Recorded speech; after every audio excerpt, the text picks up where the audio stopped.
Hello बच्चों, मैं हूं आपका अपना दोस्त एम के यादव और आप देख रहे हैं आपका अपना यूट्यूब चैनल माई यूट्यूब। तो चलिए, अभी तक हम लोगों ने काफ़ी कुछ पढ़ लिया है इस पूरे लॉकडाउन के दौरान। और हम अभी पढ़ रहे हैं इक्विलिब्रियम, केमिकल इक्विलिब्रियम। और इस केमिकल इक्विलिब्रियम का आज का ये लेक्चर सबसे लास्ट लेक्चर होगा।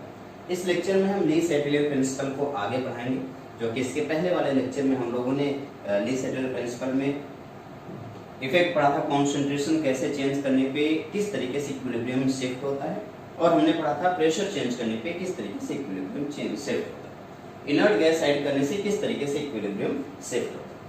और अब के लेक्चर में हम पढ़ने वाले हैं टेम्परेचर के चेंज होने से इक्विलिब्रियम कैसे शिफ्ट होगा, और साथ ही साथ अगर हम कैटलिस्ट डालें तो उससे इक्विलिब्रियम कैसे शिफ्ट होगा। मैं आपको बताता हूं इस वीडियो लेक्चर से आपको फायदा क्या होगा। फायदा ये होता है कि जब भी इस सारी चीजों को आप ध्यान से देखते हैं तो पहली बात तो ये एनसीईआरटी की लाइन वाइज लाइन को एनिमेशन फॉर्म में प्रेजेंट किया जा रहा है। दूसरी बात ये कि अगर एनसीईआरटी की लाइन वाइज लाइन जो आप पढ़ रहे हैं उन सारी चीजों को आप पढ़ते समय उस टाइम को याद रख पाना थोड़ा सा मुश्किल होता है। लेकिन अगर कोई मूवी देखते हैं आप तो उस मूवी के डायलॉग्स, उसके पिक्चर दिमाग में फील हो जाते हैं, बैठ जाते हैं। सेम इसी तरीके से मैंने कोशिश किया है कि इस एनिमेशन के दौरान ये एनिमेशन इस तरीके से है कि आपके दिमाग में वो सारी चीजें पिक्चर के फॉर्म में बैठ जाए, और आप ध्यान से मेरी बातों को सुनते जाइए, पिक्चर के फॉर्म में अपने दिमाग में बैठाते जाइए। और आज से आने वाले 10 दिनों, 20 दिन, 25 दिन या 1 महीने के बाद भी अगर आपसे वो कोई क्वेश्चन पूछेगा तो आपके दिमाग में पिक्चर तुरंत आ जाएगी और आप इस क्वेश्चन का सही जवाब दे पाएंगे। 3 डायमेंशनल इमेजिनेशन करने की कोशिश करें। ओके, साथ ही साथ मैं पूरी जितने भी एनिमेशन फॉर्म है उसको अच्छे से आपको एक्सप्लेन करूंगा ताकि आप उसको अच्छे से समझ सकें। ओके, इसके प्रीवियस वीडियोज में भी सारी चीज़ों को आप अच्छे से समझ चुके होंगे।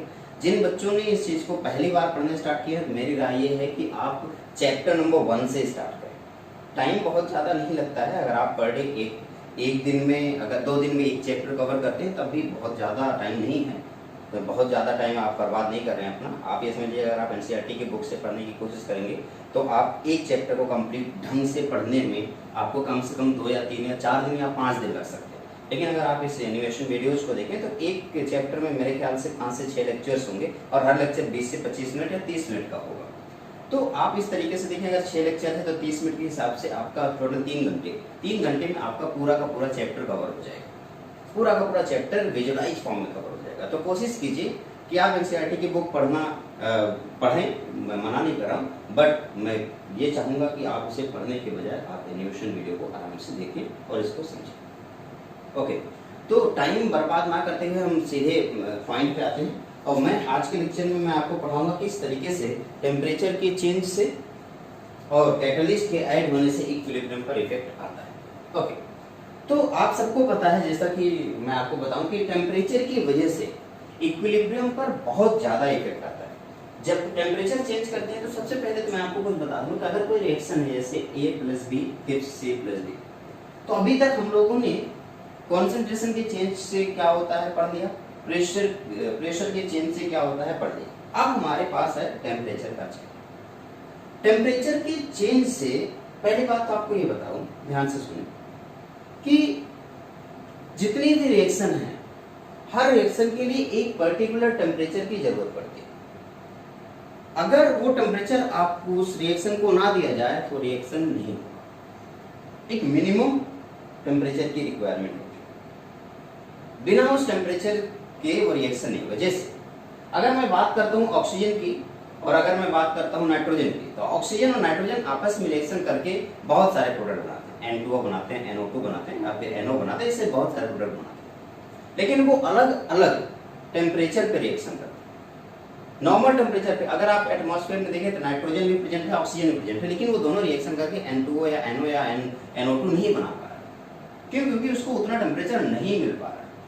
आप सबको पता है कि हम पर्टिकुलर अर्थ सरफेस से कुछ ऊंचाई पे जाएंगे और वहां पे देखेंगे कि काफी ऊंचाई पे जाने के बाद हमें एक ओजोन का लेयर मिलेगा। वो ओजोन बना कैसे? ऑक्सीजन के मॉलिक्यूल से ही तो बना। ऑक्सीजन यहाँ पर भी अर्थ सरफेस पे भी है ऑक्सीजन, जिसे हम लोग रोज इनहेल करते हैं। बगैर ऑक्सीजन के हम जिंदा नहीं रहेंगे, लेकिन यहाँ पे वही ऑक्सीजन मिल करके ओजोन क्यों नहीं बना पा रहा? क्योंकि उसको वो टेम्परेचर नहीं मिला, इस वजह से यहाँ पे ऑक्सीजन मिलकर के O2 नहीं। तो हर एक रिएक्शन के लिए एक टेम्परेचर की रिक्वायरमेंट होती है, यानी कि टेम्परेचर बहुत बड़ा रोल प्ले करता है किसी भी रिएक्शन के। हमने अभी तक कॉन्सेंट्रेशन देखा है, हमने अभी तक प्रेशर देखा है, उसके इफेक्ट को देखा है कि इक्विलिब्रियम पे किस तरीके से उसका इफेक्ट पड़ता है। जरा एक यहाँ पे डेटा दिया है, जरा इसको देख लें। रिएक्शन है N2+3H2 gives 2 moles of ammonia. आप अगर 298 केल्विन पे देखें तब उसका Kp 6.8 × 10⁵ दिख रहा है, लेकिन अगर मैं टेम्परेचर को बढ़ा करके 400 केल्विन कर दूं तब उसका Kp 40 बना जाए। कहने का मतलब ये हुआ कि टेम्परेचर चेंज करने पर Kp चेंज हो रहा है, यानी कि इक्विलिब्रियम कांस्टेंट चेंज हो रहा है। और मैं आपको बता दूं इक्विलिब्रियम कांस्टेंट ही सारी चीजों को बता रहा होता है। पूरी इक्विलिब्रियम में अगर आपने इक्विलिब्रियम कांस्टेंट को अच्छे से पढ़ लिया तो समझ जाइए कि पूरा का पूरा इक्विलिब्रियम आपने अच्छे से पढ़ लिया। तो यहाँ पे अगर इक्विलिब्रियम कांस्टेंट चेंज होने से, इक्विलिब्रियम कांस्टेंट के चेंज होने, टेम्परेचर के चेंज होने से इक्विलिब्रियम कांस्टेंट चेंज हो जा रहा है, तो आप बस इतना समझ लीजिए कि अगर हमने टेम्परेचर को अलग अलग किया तो इक्विलिब्रियम कांस्टेंट भी अलग अलग हो जाएगा। ये बात सबको पता है। ओके, ये तो बेसिक बात है जो मेरे ख्याल से हर एक स्टूडेंट को पता होनी चाहिए और होती भी। ओके, अब अगर रिएक्शन हो रहा है तो हो सकता है उसे टेम्परेचर की रिक्वायरमेंट हो, या हो सकता है कि जब रिएक्शन हो रहा होगा उस टाइम पे टेम्परेचर या हीट रिलीज हो रही होगी। हो सकता है रिएक्शन होने के दौरान हीट की रिक्वायरमेंट हो, यानी कि हाई टेम्परेचर पे रिएक्शन हो रहा है, यानी कि हीट की रिक्वायरमेंट हो रही है। या हो सकता है हम आपसे बताएं कि जब भी कभी कोई रिएक्शन हो रहा हो तो हीट रिलीज हो रही है। दो टाइप के रिएक्शन हो सकते हैं। आप सबको पता है कि अगर रिएक्शन के दौरान हमें हीट देनी पड़ रही है रिएक्शन को, तो वो रिएक्शन एंडोथर्मिक रिएक्शन कहलाता है। लेकिन अगर रिएक्शन के दौरान रिएक्शन हीट रिलीज कर रहा है उस टाइम को रिएक्शन एक्सोथर्मिक रिएक्शन कहलाता है। सपोज दैट हमारे पास रिएक्शन है यहाँ पे A+B gives C+D। A+B C+D दे रहा, वो एक्सोथर्मिक रिएक्शन। अब एक्सोथर्मिक रिएक्शन इसका मतलब यहाँ पे जो हीट रिलीज हुई होगी, जो हीट हुई होगी वो रिलीज हुई होगी। हीट क्या होगा? रिलीज होगा। अगर हीट रिलीज हो रहा है, मान लो x अमाउंट का हीट रिलीज हुआ, तो रिलीज होने की वजह से माइनस साइन का यूज किया गया है। तो हमने क्या किया इस रिएक्शन के दौरान A+B gives C+D, इस रिएक्शन के दौरान डेल्टा H माइनस x है, यानी कि इतनी हीट रिलीज हुई हो। तो मैं अगर आपसे ये कहता कि सर अगर ये रिएक्शन ये हो रहा है, हीट रिलीज हो रही है, तो इस टाइम पे आप देखेंगे कि जैसे जैसे हम टेम्परेचर को बढ़ाते हैं Kc की वैल्यू वैसे वैसे कम होती है इस रिएक्शन में। अच्छा, टेम्परेचर बढ़ाने से Kc की वैल्यू कम हो रही है, इसका क्या मतलब हुआ? अगर कम Kc की वैल्यू कम हो रही है टेम्परेचर बढ़ाने से, तो रिएक्शन बैकवर्ड डायरेक्शन में जाएगा या फॉरवर्ड डायरेक्शन में? सोचिए जरा। Kc अगर ज्यादा होता है तो रिएक्शन फॉरवर्ड डायरेक्शन में जाएगा, अगर Kc कम हो रहा है तो रिएक्शन बैकवर्ड डायरेक्शन में जा रहा है। यहाँ पे Kc क्या कर रहा है? डिक्रीज कर रहा है। अगर ये इक्विलिब्रियम में था, एक मिनट के लिए जरा सोचिए, ये किसमें था? इक्विलिब्रियम। इक्विलिब्रियम में था उस टाइम पे Qc और Kc के बराबर दोनों वैल्यू सेम थी। लेकिन जैसे आपने टेम्परेचर बढ़ाया, आपने देखा Kc की वैल्यू क्या कर गई? डिक्रीज कर गई। और अगर Kc की वैल्यू डिक्रीज कर गई तो इसका मतलब ये हुआ कि रिएक्शन किस डायरेक्शन में गया? Backward direction. तो मेरे कहने का मतलब हुआ कि अगर कोई एक्सोथर्मिक प्रोसेस है और आपने उस एक्सोथर्मिक प्रोसेस में टेम्परेचर को इंक्रीज कर दिया, तो रिएक्शन किस डायरेक्शन में चला जाएगा? Backward direction. एक एग्जांपल से इसको समझने की कोशिश करें। N2+3H2 gives 2 moles of ammonia. उस टाइम पे जो डेल्टा H है, यानी कि हीट जो रिलीज हो रही है, उसका अमाउंट है -92.38 किलो जूल पर मोल। ये हीट रिलीज हो रही है, इसका मतलब क्या होगा? ये एक्सोथर्मिक प्रोसेस। अगर ये एक्सोथर्मिक प्रोसेस है तो आप कहेंगे अगर टेम्परेचर बढ़ाएंगे तो रिएक्शन किस डायरेक्शन में आएगा? बैकवर्ड डायरेक्शन में आने लगेगा। ठीक है, बैकवर्ड डायरेक्शन में। लेकिन मैं कह रहा हूं अगर इसी रिएक्शन को मैं पलट दूं, इसी रिएक्शन को क्या कर दूं? पलट दूं, तो यानी कि अब मैं आपसे कहूं 2 moles of ammonia gives 3H2 + N2। जब ये रिएक्शन फॉरवर्ड डायरेक्शन में जा रहा था तो इस फॉरवर्ड डायरेक्शन के लिए रिएक्शन एक्सोथर्मिक था। तो अगर मैं इस रिएक्शन को बैकवर्ड डायरेक्शन के लिए ले लूं तो वो क्या हो जाएगा? एंडोथर्मिक। क्यों? क्योंकि जब तक फॉरवर्ड डायरेक्शन में था तब तक डेल्टा H क्या था? -92.38 था। लेकिन जैसे मैंने बैकवर्ड डायरेक्शन दिया, यानी कि इस रिएक्शन को मैंने पलट दिया, और जब मैंने इस रिएक्शन को पलट दिया तो आपने कहा कि सर ये साइन भी पलट जाएगा, तो डेल्टा एच की वैल्यू क्या हो जाएगी, प्लस 92.38 हो जाएगी। तो कोई भी रिएक्शन अगर फॉरवर्ड डायरेक्शन के लिए एक्सोथर्मिक है तो बैकवर्ड डायरेक्शन के लिए क्या होगा, एंडोथर्मिक रिएक्शन होगा। तो कहने का मतलब अगर हम टेम्परेचर को बढ़ाएंगे तो फॉरवर्ड डायरेक्शन वाला रिएक्शन क्या हो जाएगा, रुक जाएगा, स्लो हो जाएगा, और बैकवर्ड डायरेक्शन वाला रिएक्शन क्या हो जाएगा, फास्ट हो जाएगा। क्यों? क्योंकि टेम्परेचर बढ़ाने से एक्सोथर्मिक प्रोसेस स्लो होता है, एंडोथर्मिक प्रोसेस फास्ट हो जाता है। एंडोथर्मिक का मतलब जिसको टेम्परेचर की रिक्वायरमेंट है, जिसको हीट की रिक्वायरमेंट है, हीट देने के लिए हमें क्या करना चाहिए, टेम्परेचर दे देना चाहिए। तो अगर एक रिएक्शन जो एंडोथर्मिक है, जिसको हीट की रिक्वायरमेंट है, जिसका मतलब हमें उसके टेम्परेचर को बढ़ा देना चाहिए। तो अगर एंडोथर्मिक प्रोसेस है तो अगर हम टेम्परेचर को इंक्रीज करेंगे तो उस दौरान रिएक्शन, टेम्परेचर बढ़ाने से रिएक्शन भी बड़ी तेजी से बढ़ने लगेगा, और रिएक्शन बड़ी तेजी से बढ़ने लगेगा यानी कि उसका के भी क्या करेगा, इंक्रीज कर जाएगा। तो मैं अगर इस रिएक्शन के लिए लेता हूं, इस रिएक्शन को ध्यान से देखता हूं, तो आप कहेंगे कि N2 + 3H2 gives 2 moles of ammonia. इसके लिए ये फॉरवर्ड रिएक्शन, जब N2H2 के साथ मिलकर अमोनिया बना रहा वो एक्सोथर्मिक प्रोसेस है, और जब अमोनिया टूट करके H2 और N2 में कन्वर्ट हो रहा है वो एंडोथर्मिक प्रोसेस है। और जब हमने टेम्परेचर को बढ़ाया तो आपने देखा एंडोथर्मिक प्रोसेस को फेवर करता है टेम्परेचर। अगर टेम्परेचर एंडोथर्मिक प्रोसेस को फेवर कर रहा है तो रिएक्शन बैकवर्ड डायरेक्शन वाला फेवर होगा, यानी कि Kb की वैल्यू इंक्रीज कर जाएगी। Kb की वैल्यू क्या हो जाएगी, इंक्रीज कर जाएगी। Kc क्या होता है, Kc होता है Kf डिवाइडेड बाय Kb, यानी कि फॉरवर्ड रिएक्शन का constant divided by backward reaction का कांस्टेंट। और आपने कहा कि अभी Kb की वैल्यू क्या होगी, इंक्रीज करेगी। आप जरा देखें ध्यान से, Kb की वैल्यू क्या होगी, इंक्रीज। और अगर Kb की वैल्यू इंक्रीज कर गई, यानी कि rate of backward reaction increase कर गया, डिनोमिनेटर इंक्रीज करने से Kc की वैल्यू क्या होगी, डिक्रीज करेगी या इंक्रीज करेगी, ये डिक्रीज कर जाएगी। क्यों? क्योंकि यहाँ पे Kb की वैल्यू इंक्रीज कर, और जब Kc की वैल्यू डिक्रीज कर जाएगी तो इस ओवरऑल रिएक्शन के लिए Kc डिक्रीज कर रहा है टेम्परेचर की इंक्रीज करने से। और जब ओवरऑल रिएक्शन को हमने देखा कि Kc डिक्रीज कर रहा है टेम्परेचर की इंक्रीज करने से, तो आप समझ जाएंगे कि रिएक्शन, इस पूरे रिएक्शन में फेवर किसका हो रहा होगा, बैकवर्ड रिएक्शन। ओके, अब हम एक ऐसी बात करते हैं जिसमें हम फॉरवर्ड रिएक्शन यानी कि A + B gives C + D, इसके लिए डेल्टा H की वैल्यू पॉजिटिव। तो अगर डेल्टा H की वैल्यू पॉजिटिव है यानी कि K is increase with increase in temperature, temperature increase करने से K की वैल्यू क्या होगा, इंक्रीज होता चला जाएगा। आइए इसको समझने की कोशिश करते हैं ऐसा क्यों होगा। ये रिएक्शन है, इस रिएक्शन के लिए डेल्टा H की वैल्यू 1240 किलो जूल पर मोल है। इसका मतलब ये कौन सा रिएक्शन है, एंडोथर्मिक रिएक्शन। पॉजिटिव साइन दिख गया H के लिए, इसका मतलब कौन सा रिएक्शन है, एंडोथर्मिक। फॉरवर्ड रिएक्शन क्या हो गया, एंडोथर्मिक। लेकिन अगर इसी रिएक्शन के लिए हम बैकवर्ड रिएक्शन की बात करें, यानी कि PCl3 + Cl2 gives PCl5, अगर हम बैकवर्ड रिएक्शन की बात करें तो क्या होगा। आपने कहा सर फॉरवर्ड रिएक्शन अगर जो एंडोथर्मिक है तो बैकवर्ड रिएक्शन क्या होगा, एक्सोथर्मिक होगा। तो अगर इसके लिए हमें Kc की वैल्यू लिखनी हो तो Kc = Kf/Kb। यहाँ पे फॉरवर्ड रिएक्शन इंक्रीज कर रहा है, क्यों? क्योंकि ये क्या है, एंडोथर्मिक प्रोसेस है। तो Kf की वैल्यू इंक्रीज करेगा तो Kc की वैल्यू क्या हो जाएगा, इंक्रीज कर जाएगा। जैसे Kf की वैल्यू इंक्रीज किया वैसे Kc की वैल्यू भी इंक्रीज कर जाएगा।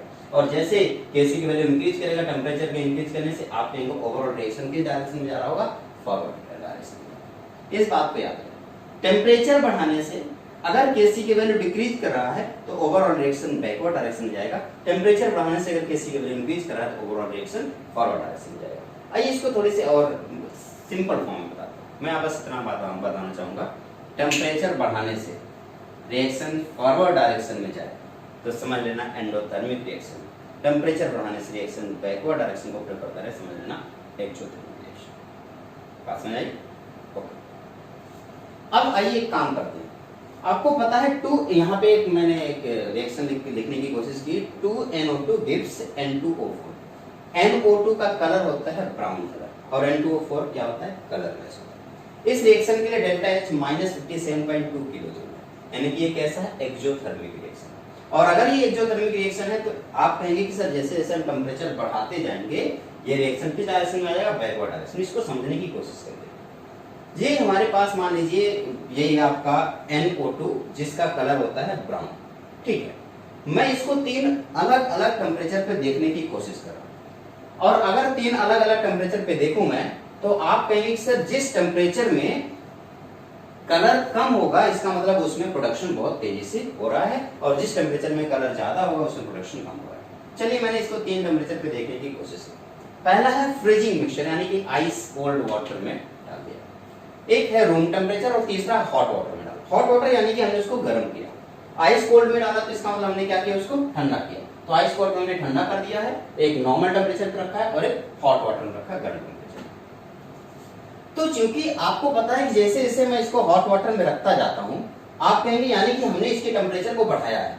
रिएक्शन कैसा है, एक्सोथर्मिक या एंडोथर्मिक? बताइए, एक्सोथर्मिक या एंडोथर्मिक? आप कहेंगे सर रिएक्शन आपका एक्सोथर्मिक है। इसका मतलब टेम्परेचर बढ़ाएंगे तो कलर क्या होना चाहिए, बढ़ना चाहिए, क्या होना चाहिए, बिल्कुल बढ़ना चाहिए। आप कहेंगे सर जैसे जैसे हमने टेम्परेचर को कम किया है उसका कलर कम होता गया, कलरलेस होता गया, यानी कि रिएक्शन फॉरवर्ड डायरेक्शन में ब्राउन कलर से किस कलर में चला गया, कलरलेस हो गया। पहले किस कलर का था, ब्राउन कलर का। अभी जैसे जैसे हमने टेम्परेचर को कम किया है वो ब्राउन कलर इसका धीरे धीरे क्या होता जाएगा, कलरलेस, यानी कि कम होता चला जाएगा, ब्राउननेस इसकी कम होती चली जाएगी। और जैसे जैसे हमने टेम्परेचर इसकी बढ़ाया, देखें टेम्परेचर बढ़ाने से इसका कलर क्या होता जाएगा, डीप होता जाएगा, डीप ब्राउन कलर होता चला जाएगा। अगर वो डीप ब्राउन कलर हो रहा है इसका मतलब कौन सा रिएक्शन फेवर कर रहा है, बैकवर्ड रिएक्शन फेवर कर रहा है। और अगर उसका कलरलेस यानी कि कलर कम हो रहा है इसका मतलब क्या, कौन सा रिएक्शन फेवर कर रहा है, फॉरवर्ड रिएक्शन फेवर कर रहा है। क्यों, क्योंकि N2O4 क्या हो रहा है, कलरलेस, इसका मतलब इसमें N2O4 का अमाउंट ज्यादा होगा। और इस वाले सबसे लास्ट वाले में आप देखेंगे उसका कलर बहुत ज्यादा डीप ब्राउन है, इसका मतलब उसमें NO2 का कलर ज्यादा होगा। तो इस रिएक्शन से आपको क्या देखने को लगता है, आप कहेंगे सर इसका मतलब है कि टेम्परेचर कम करने से ये रिएक्शन फॉरवर्ड डायरेक्शन में जा रहा है, टेम्परेचर बढ़ाने से रिएक्शन बैकवर्ड डायरेक्शन में जा रहा है। हाँ बिल्कुल सही। इसका मतलब ये रिएक्शन क्या है, एक्सोथर्मिक। तो एक्सोथर्मिक प्रोसेस में अगर आपने टेम्परेचर को बढ़ा दिया रिएक्शन बैकवर्ड डायरेक्शन में चली जाएगी, और अगर एक्सोथर्मिक प्रोसेस में आपने टेम्परेचर को कम कर दिया रिएक्शन फॉरवर्ड डायरेक्शन में चली जाएगी। आपके सामने ये एग्जांपल है, आप इस एग्जांपल को अच्छे से समझ लें। ज्यादा टेम्परेचर दिया, ज्यादा कलर चेंज हो गया, बहुत ज्यादा कलरफुल हो गया, इसका मतलब रिएक्शन बैकवर्ड डायरेक्शन में गया। टेम्परेचर को कम कर दिया, कलर बहुत कम हो गया, कलर बहुत कम हो गया, इसका मतलब रिएक्शन फॉरवर्ड डायरेक्शन में गया। बहुत ही सिंपल वे में समझने की कोशिश करें, ज्यादा इसमें बहुत ज्यादा आपको दिमाग लगाने की जरूरत नहीं है, बहुत ही सिंपल। ये एक्सपेरिमेंट बहुत ही सिंपल है, आप इसे समझ लें, फिर आप अपने दिमाग में इस एक्सपेरिमेंट को डाल दें कि टेम्परेचर बढ़ाने से कलर बढ़ जा रहा है, और अगर टेम्परेचर को हमने कम कर दिया कलर कम होता चला गया। तो कौन कलरफुल है, रिएक्टेंट कलरफुल है। कौन कलरलेस है, प्रोडक्ट कलरलेस है। इसका मतलब टेम्परेचर बढ़ाने पे रिएक्टेंट का अमाउंट ज्यादा होगा, प्रोडक्ट का अमाउंट कम। और कलर आप देखेंगे टेम्परेचर को कम करने से कलर भी कम हो गया, कलर कम हुआ यानी कि कलरलेस कौन है, N2O4। तो आप कहेंगे सर टेम्परेचर बढ़ाने से, इधर टेम्परेचर को कम करने से प्रोडक्ट का अमाउंट ज्यादा होगा, रिएक्टेंट का अमाउंट कम होगा। तो कुछ इस तरीके से चीजें आप ध्यान से समझें। तो ये एक छोटा सा एग्जांपल। अब हम ये तो टेम्परेचर हो गया, टेम्परेचर ओवरऑल टेम्परेचर में मतलब हमने ये समझा है कि टेम्परेचर बढ़ाने से एक्सोथर्मिक रिएक्शन का प्रोसेस कम हो जाता है, एंडोथर्मिक रिएक्शन का प्रोसेस बढ़ जाता है, एंडोथर्मिक फॉरवर्ड डायरेक्शन जाता है, एक्सोथर्मिक बैकवर्ड डायरेक्शन जाता है, बस इतनी सी बात है। अब हम पढ़ने वाले हैं effect of catalyst on equilibrium. Effect of catalyst equilibrium पे क्या कोई कैटलिस्ट का इफेक्ट पड़ेगा, मैं आपको सीधे और साफ शब्दों में बता दूं कि इक्विलिब्रियम पे कभी भी कैटलिस्ट का कोई इफेक्ट नहीं पड़ता। फिर आप कहेंगे सर क्यों नहीं पड़ता, क्योंकि कैटलिस्ट डालने से तो रेट ऑफ रिएक्शन बढ़ जाता है। हाँ मैं समझ रहा हूँ, जरा ध्यान से देखिए। इस रिएक्शन में दो टाइप के, ये जो रिएक्शन इसमें दो रिएक्शन हो रहा है, ओवरऑल रिएक्शन में दो रिएक्शन, एक तो फॉरवर्ड रिएक्शन हो रहा है और एक बैकवर्ड रिएक्शन हो रहा है। मैं आपसे कह रहा हूं कि आप इसमें कैटलिस्ट डालिए। कैटलिस्ट अगर पॉजिटिव है तो वो रिएक्शन के रेट को बढ़ाएगा, और अगर वो नेगेटिव है तो रिएक्शन के रेट को घटाएगा। सबसे पहले पॉजिटिव कैटलिस्ट की बात करते हैं। पॉजिटिव कैटलिस्ट आपने इस रिएक्शन के अंदर डाला तो रिएक्शन के रेट को बढ़ाना है उसे। अब प्रॉब्लम ये है कि वहां पे दो रिएक्शन हो रहा है, एक फॉरवर्ड रिएक्शन है और एक बैकवर्ड रिएक्शन। वो किसके रेट को बढ़ाए, कंफ्यूज है, कैटलिस्ट कंफ्यूज है। कैटलिस्ट का तो काम सिर्फ रिएक्शन के रेट को बढ़ाना है, लेकिन जैसे वो रिएक्शन के अंदर गया वो कंफ्यूज हो गया, क्योंकि उसे दो रिएक्शन देखने लगे, एक फॉरवर्ड रिएक्शन एक बैकवर्ड रिएक्शन, दोनों रेट को बढ़ाना पड़ेगा उसे, मजबूर है, क्योंकि किसी ने बताया था नहीं तो फॉरवर्ड रिएक्शन के रेट को बढ़ा देना, या किसी ने ये बता के तो भेजा नहीं, तुम आपने कैटलिस्ट डालते समय ये तो बोला नहीं कि तुम बैकवर्ड रिएक्शन के रेट को ही बढ़ाना, तो वो कंफ्यूज हो गया, तो उसने क्या किया, दोनों के रेट को बढ़ा। जो पहले बहुत ही स्लो प्रोसेस हो रहा था, दोनों का रेट बढ़ गया, दोनों बड़ी तेजी से आगे, पहले बहुत ही स्लो प्रोसेस हो रहा था। जैसे आपने कैटलिस्ट डाला बड़ी तेजी से हो गया, लेकिन आप एक बात को याद रखेंगे कि दोनों का मीटिंग पॉइंट अभी भी वही है, बस अंतर सिर्फ इतना है कि पहले जिसमें ज्यादा टाइम लगता था वो अब कम टाइम लगेगा। पहले जो 10 दिन में 20 दिन में मीटिंग पॉइंट वो होता था, मिलता था, वो 1 घंटे 2 घंटे में मीटिंग पॉइंट मिलने लगेगा। तो यानी कि मिला जुला के मेरे कहने का मतलब है कि अगर आपने कैटलिस्ट डाला है तो कैटलिस्ट का काम क्या होता है, सपोज दैट ये रिएक्टेंट है, ठीक है, और ये है आपका प्रोडक्ट। तो जब आपने कैटलिस्ट नहीं डाला था उस टाइम पे आप देखेंगे कि इसका ग्राफ काफी ऊंचा होते हुए उसके बाद नीचे प्रोडक्ट पे आया। यानी रिएक्टेंट का अमाउंट, जो रिएक्टेंट की एनर्जी है और जो प्रोडक्ट की एनर्जी है, उसमें चाहे कैटलिस्ट के साथ करो चाहे कैटलिस्ट के बिना करो, ना रिएक्टेंट की एनर्जी में कोई चेंज आ रहा है और ना ही प्रोडक्ट की एनर्जी में कोई चेंज आ रहा है। बस अंतर है कि ये पहले वाला जो है, जो अनकैटलाइज्ड पाथवे है, उसमें आप देख रहे हैं कि हाइट बहुत ज्यादा है, आप देखेंगे कि हाइट बहुत ज्यादा, लेकिन अगर आपने कैटलिस्ट डाला तो इसकी हाइट कम हो रही है। इसका मतलब ये हुआ कि ये एक्टिवेशन एनर्जी को क्या कर देता है, कम कर देता है। यानी कि जब रिएक्टेंट को यहां से यहां तक आप पहुंचाएंगे बगैर कैटलिस्ट के, तब जाकर के प्रोडक्ट बनना शुरू होगा। लेकिन अगर आपने कैटलिस्ट डाल दिया है तो रिएक्शन को इतनी एनर्जी की जरूरत नहीं पड़ेगी, बहुत ही कम एनर्जी पे वो प्रोडक्ट में फॉर्म होना शुरू कर देगा। कहने का मतलब क्या हुआ कि कैटलिस्ट एक्टिवेशन एनर्जी को कम कर देता है। एक एग्जांपल के साथ समझने की कोशिश करें। Suppose that H2 plus 3N2 plus 3H2 gives 2 moles of ammonia, उसके लिए डेल्टा H है -92.38 किलो जूल पर मोल, ठीक है। आप देखेंगे कि रिएक्टेंट के 4 मोल है और प्रोडक्ट के 2 मोल है, ओके। इस प्रोसेस को फेवर करने के लिए आपको टेम्परेचर लो चाहिए और प्रेशर हाई चाहिए, ओके। क्यों? क्योंकि आप इसके पहले हमने टेम्परेचर का इफेक्ट पढ़ लिया। ये एक्सोथर्मिक रिएक्शन, एक्सोथर्मिक रिएक्शन है, तो एक्सोथर्मिक रिएक्शन तभी फेवर करेगा जब टेम्परेचर लो। और चूंकि इसमें आप देखेंगे रिएक्टेंट के नंबर ऑफ मोल्स ज्यादा हैं, तो ये रिएक्शन प्रोडक्ट में तभी कन्वर्ट होगा जब प्रेशर क्या हो, हाई हो। प्रेशर हाई करने पे वो इस डायरेक्शन में जाएगा जिधर नंबर ऑफ मोल्स कम। अब चूंकि एक्सोथर्मिक है तो इसलिए लो टेम्परेचर चाहिए, ओके, कोई बात नहीं, ये बात सही। हाई टेम्परेचर पे, हाई प्रेशर पे और लो टेम्परेचर पे रिएक्शन पॉसिबल है। बट एक प्रॉब्लम ये है कि लो टेम्परेचर तो चलो ठीक है, हाई प्रेशर की अगर हम बात करें तो जिस चेंबर में हम ये रिएक्शन कराने की कोशिश कर रहे हैं वो चेंबर में रिएक्शन होगा तो सही, बट अगर वो आयरन का चेंबर है तो उसमें कोरोजन होने के चांसेस ज्यादा होगा। लो टेम्परेचर की अगर हम बात करें तो 1 मिनट के लिए सोचा जा सकता है चलो लो टेम्परेचर ठीक है, बट प्रॉब्लम ये आती है कि नाइट्रोजन के पास ट्रिपल बॉन्ड होती है, नाइट्रोजन ट्रिपल बॉन्ड के साथ जुड़ा होता है। पी पाई बॉन्डिंग की वजह से नाइट्रोजन बहुत ही अनस्टेबल होता है, बहुत ही ज्यादा स्टेबल होता है, उसका रिएक्शन बहुत कम होता है, तो नाइट्रोजन टूटेगा ही नहीं लो टेम्परेचर पे। फिर भी ये रिएक्शन होना है, लो टेम्परेचर पे होना है।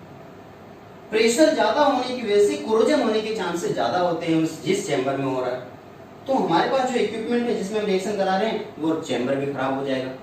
तो इस वजह से कुछ ऐसा ये लोग साइंटिस्ट लोगों ने सोचा कि यार अगर इसको लो टेम्परेचर पे और हाई प्रेशर पे रिएक्शन कराना है तो खर्चे तो बहुत लग जाने, क्योंकि नाइट्रोजन पहली बात तो टूट नहीं रहा है और दूसरी बात हमने प्रेशर अगर बढ़ा दिया तो प्रेशर बढ़ाने से कोरोजन स्टार्ट हो जा रहा है, प्रॉब्लम आ रही है। इस वजह से एक नई चीज की खोज की गई जिसको हम कैटलिस्ट बोलते हैं।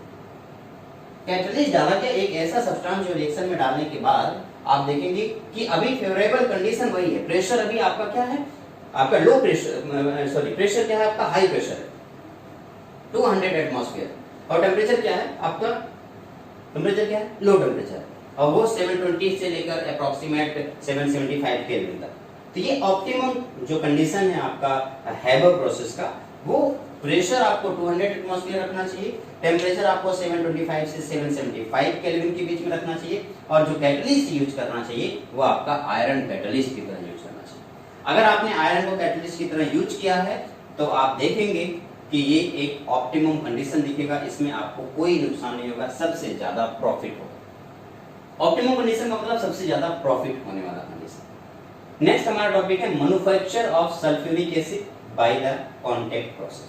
कॉन्टैक्ट प्रोसेस में सल्फ्यूरिक एसिड का मैन्युफैक्चरिंग कैसे करेंगे, फिर से देखते हैं। हमारे पास रिएक्टेंट के मोल्स 3 हैं और प्रोडक्ट के मोल 2 है और डेल्टा एच नेगेटिव। फिर से ये बात बता रहा हूं, डेल्टा एच नेगेटिव यानी एक्सोथर्मिक प्रोसेस है। और अगर एक्सोथर्मिक प्रोसेस है तो आप बताइए रिएक्शन हाई टेम्परेचर पे आगे बढ़ेगा लो टेम्परेचर? आप कहेंगे सर एक्सोथर्मिक है तो लो टेम्परेचर होना चाहिए। ओके, तो ये लो टेम्परेचर पे प्रोडक्ट बना रहा होगा। और क्योंकि रिएक्टेंट के मोल ज्यादा है तो प्रेशर बताइए कैसा होना चाहिए? आप कहेंगे सर रिएक्टेंट के मोल ज्यादा है तो प्रेशर हाई होना चाहिए। ठीक है, फिर से वही जो एवर प्रोसेस में था सेम ये कॉन्टैक्ट प्रोसेस में आप कहेंगे लो टेम्परेचर और हाई प्रेशर पे ये रिएक्शन फेवर करेगा। बिल्कुल सही, लेकिन फिर से वही प्रॉब्लम आई। इस बार आप कहेंगे लो टेम्परेचर की अगर आप बात करें कोई बात नहीं, टेम्परेचर लो है तो रिएक्शन स्लो चलेगा, कोई दिक्कत नहीं। लेकिन अगर आपने प्रेशर को हाई कर दिया तो प्रेशर को हाई करने पर जो टावर है टावर गेट कोरोडेड, टावर में कोरोजन स्टार्ट हो जाएगा। अब बताइए, जिस टावर में आप रिएक्शन कर रहे हैं वो टावर कुछ दिनों में खत्म हो जाएगा, तो क्या कर दिया जाए? उस कोरोजन को खत्म करने के लिए हम लोग या तो कोई ऐसा इक्विपमेंट डालें जिससे कि कोरोजन भी ना हो और रिएक्शन फास्ट भी हो जाए। तो उसके लिए हम लोगों ने वही कैटलिस्ट डाला, और यहाँ पे जो कैटलिस्ट यूज हो रहा है वह है आपका प्लेटिनम या वैनेडियम पेंटॉक्साइड। तो यहाँ पे जो इसका ऑप्टिमम कंडीशन है, प्रेशर इस बार आपका नॉर्मल रहना चाहिए, बहुत हाई प्रेशर की जरूरत नहीं है। टेम्परेचर आपका 673 यानी कि लो टेम्परेचर होना चाहिए, और कैटलिस्ट आपका प्लेटिनम या वैनेडियम पेंटॉक्साइड, ये आपका कैटलिस्ट। तो कहने का मतलब कैटलिस्ट का आपने यूज किस लिए किया है? कैटलिस्ट का यूज आपने बस रिएक्शन को, जो रिएक्शन काफी दिनों में हो रहा है उस रिएक्शन को कम करने के लिए किया है। बट एक बात याद रखिए कि कैटलिस्ट का कभी भी रिएक्शन के इक्विलिब्रियम के कांस्टेंट पे कोई इफेक्ट नहीं पड़ने वाला है, कभी भी कोई इफेक्ट नहीं पड़ने वाला। इस तरीके से हम लोगों ने ली सेटेलर प्रिंसिपल को पढ़ा। ली सेटेलर प्रिंसिपल हमने पढ़ा किस तरीके से कंसंट्रेशन चेंज करने से प्रोसेस चेंज होता है, किस तरीके से प्रेशर चेंज करने से प्रोसेस चेंज होता है, और किस तरीके से टेम्परेचर चेंज करने से प्रोसेस चेंज होता है, और किस तरीके से कैटलिस्ट चेंज करने से प्रोसेस चेंज होता है। आइए फिर से एक बार फाइनली 2 मिनट में इसे रिवाइज कर लेते हैं। सबसे पहले मैं आपको बताता हूँ कंसंट्रेशन चेंज करना। कंसंट्रेशन चेंज करने के लिए आप क्या करते थे? या तो रिएक्टेंट के कंसंट्रेशन को चेंज करते थे या प्रोडक्ट के कंसंट्रेशन को चेंज करते थे। जिस तरफ अगर आपके पास एक तराजू है और तराजू में एक तरफ का पड़ा भारी हो जाएगा तो दूसरे तराजू को मजबूरन क्या करना पड़ेगा? दूसरी तरफ के पड़े को भारी करना पड़ेगा ताकि दोनों इक्वल हो जाए। बस सिंपल सी बात है। आप क्या करेंगे? अगर रिएक्टेंट के अमाउंट को बढ़ा दिया तो रिएक्शन फॉरवर्ड डायरेक्शन में जाएगा ताकि प्रोडक्ट बढ़ सके। रिएक्टेंट के अमाउंट को कम कर दिया तो रिएक्शन बैकवर्ड डायरेक्शन में जाएगा चाहे ताकि रिएक्टेंट बढ़ सके। प्रोडक्ट के अमाउंट को बढ़ा दिया तो रिएक्शन बैकवर्ड जाएगा ताकि रिएक्टेंट बढ़ सके, और प्रोडक्ट के अमाउंट को कम कर दिया तो रिएक्शन फॉरवर्ड जाएगा ताकि प्रोडक्ट बढ़ सके। सिंपल। इसी तरीके से दूसरा है प्रेशर का इफेक्ट। जब आप प्रेशर का इफेक्ट करते हैं तो pressure is directly proportional to number of moles. Pressure बढ़ाने से रिएक्शन उस डायरेक्शन में जाएगा, प्रेशर बढ़ाने से आप जाने अनजाने में नंबर ऑफ मोल्स पर यूनिट वॉल्यूम बढ़ा देते हैं। तो प्रेशर बढ़ाने से रिएक्शन उस डायरेक्शन में जाएगा जिधर नंबर ऑफ मोल्स कम, प्रेशर कम करने से रिएक्शन उस डायरेक्शन में जाएगा जिधर नंबर ऑफ मोल्स ज्यादा है। ये तो प्रेशर का इफेक्ट हुआ। इसी तरीके से इनर्ट गैस को ऐड करेंगे। जब हम इनर्ट गैस को ऐड करते हैं कांस्टेंट वॉल्यूम पे, तो कांस्टेंट वॉल्यूम पे ऐड करने के बाद देखेंगे इनर्ट गैस का कोई इफेक्ट नहीं पड़ने वाला। क्यों? क्योंकि कांस्टेंट वॉल्यूम पे अगर आपने इनर्ट गैस को ऐड किया है तो वॉल्यूम का कोई चेंज नहीं हुआ। नंबर ऑफ जो प्रेशर है, पार्शियल प्रेशर है रिएक्टेंट और प्रोडक्ट का, उस पर भी कोई चेंज नहीं होगा। बस टोटल प्रेशर बढ़ जाएगा। हमें टोटल प्रेशर से मतलब नहीं, हमें पार्शियल प्रेशर से मतलब है। तो पार्शियल प्रेशर में कोई चेंज नहीं हुआ। तो अगर इनर्ट गैस आपने कांस्टेंट वॉल्यूम पे रखा है तो कोई चेंज नहीं हुआ। लेकिन अगर इनर्ट गैस आपने कांस्टेंट प्रेशर पे रख दिया तो कांस्टेंट प्रेशर पे इनर्ट गैस बढ़ाएंगे तो वॉल्यूम बढ़ जाएगा। वॉल्यूम बढ़ जाएगा तो n/v यानी नंबर ऑफ मोल्स पर यूनिट वॉल्यूम कम हो जाएगा। तो रिएक्शन उस डायरेक्शन में जाएगा जिधर नंबर ऑफ मोल्स ज्यादा है। ओके, तीसरा है, अगला है सबसे आखिरी में टेम्परेचर। टेम्परेचर बढ़ाएंगे तो आप देखें टेम्परेचर बढ़ाने से एक्सोथर्मिक रिएक्शन फेवर नहीं करेगा, एंडोथर्मिक रिएक्शन फेवर करेगा। टेम्परेचर को कम करने से एक्सोथर्मिक रिएक्शन फेवर करेगा, एंडोथर्मिक रिएक्शन फेवर नहीं करेगा। यानी कि टेम्परेचर का इंक्रीज करना एंडोथर्मिक रिएक्शन को फेवर करेगा, एक्सोथर्मिक रिएक्शन को फेवर नहीं करेगा। ओके, फिर कैटलिस्ट। कैटलिस्ट डालने से कोई इफेक्ट इक्विलिब्रियम पर नहीं पड़ता, बस रिएक्शन के रेट बढ़ जाते हैं। क्योंकि दोनों रेट बढ़ जाते हैं, रिएक्टेंट अगर फॉरवर्ड रिएक्शन का भी रेट बढ़ जाता है, बैकवर्ड रिएक्शन का भी रेट बढ़ जाता है, तो जो प्रोडक्ट हमें 10 दिन में मिलना था उसे 2 दिन में मिल जाएगा, जो 4 घंटे मिल रहा था वो 1 घंटे मिल जाएगा।